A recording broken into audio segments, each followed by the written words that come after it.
ఆంధ్రప్రదేశ్ రాష్ట్రంపై మొంతా తుఫాను విరుచుకుపడుతుందన్న వాతావరణ శాఖ హెచ్చరికల నేపథ్యంలో రాష్ట్ర ప్రభుత్వం పూర్తి స్థాయిలో అప్రమత్తమైంది. యుఏఈ పర్యటన నుంచి తిరిగి వచ్చిన ముఖ్యమంత్రి చంద్రబాబు శనివారం అన్ని జిల్లాల కలెక్టర్లు, ఎస్పీలు, ఇతర ఉన్నతాధికారులతో టెలికాన్ఫరెన్స్ నిర్వహించి తుఫాను ఎదుర్కొనేందుకు అధికార యంత్రాంగాన్ని సన్నద్ధం చేశారు. ఎక్కడా ఎటువంటి ప్రాణ, ఆస్తి నష్టం జరగకుండా చూడటమే ప్రభుత్వ ప్రథమ కర్తవ్యమని ఆయన స్పష్టం చేశారు.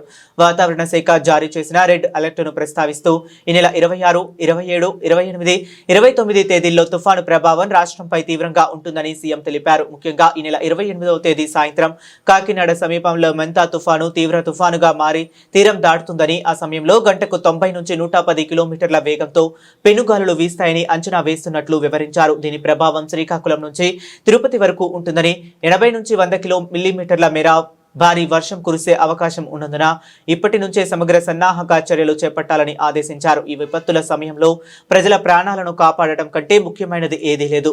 ప్రతి జిల్లా కలెక్టర్ ప్రత్యేక కార్యాచరణ ప్రణాళికతో సిద్ధంగా ఉండాలి. తక్షణమే సహాయక చర్యలు చేపట్టేందుకు అవసరమైన వనరులను సమకూర్చుకోవాలి అని చంద్రబాబు నిర్దేశించారు.